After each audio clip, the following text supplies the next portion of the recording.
অসুস্থ বিজেপি সাংসদ অভিজিৎ গঙ্গোপাধ্যায় পেটে ব্যথা বমি নিয়ে বেসরকারি হাসপাতালে ভর্তি রয়েছেন তিনি। এমনটাই জানা যাচ্ছে। প্রাক্তন এই বিচারপতি তিনি অসুস্থ হয়ে পড়েছেন আচমকাই এবং সে কারণে ইতিমধ্যেই তাকে বেসরকারি হাসপাতালে ভর্তি করা হয়েছে।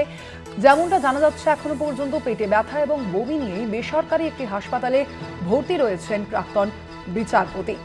আপনাদের জানিয়ে রাখি, আচমকাই অসুস্থ হয়ে পড়েন বিজেপি সাংসদ তথা প্রাক্তন বিচারপতি অভিজিৎ গঙ্গোপাধ্যায়। অসুস্থ হয়ে পড়েন তিনি। পেটে ব্যথা এবং বমি নিয়ে বেসরকারি হাসপাতালে ভর্তি রয়েছেন প্রাক্তন বিচারপতি অভিজিৎ গঙ্গোপাধ্যায়। আচমকাই অসুস্থ হয়ে পড়েন বিজেপির সাংসদ তথা প্রাক্তন বিচারপতি অভিজিৎ গঙ্গোপাধ্যায়। ইতিমধ্যে তাকে বেসরকারি হাসপাতালে ভর্তি করা হয়েছে। আর বিস্তারিত জানবো, ফোন লাইনে রয়েছেন বিশেষ প্রতিনিধি অঞ্জন রায়। অঞ্জন দা, এখন অভিজিৎ গঙ্গোপাধ্যায়ের শারীরিক অবস্থা ঠিক কি রকম, কি জানতে পারছো? দেখো, আজ সকালে তিনি অসুস্থ বোধ করেন, তারপর তাকে উডল্যান্ড হসপিটালে নিয়ে যাওয়া হয়। সেখানে চিকিৎসকরা দেখেন তার রক্তচাপ, কিডনি, এই সমস্ত কিছু প্রবলেম পেয়েছেন ডাক্তাররা।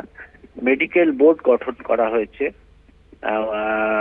হাসপাতাল সূত্রে, নার্সিংহোম সূত্রে জানানো হয়েছে যে তার অবস্থা স্টেবল, কিন্তু তিনি খুব উইক মনে করছেন নিজেকে।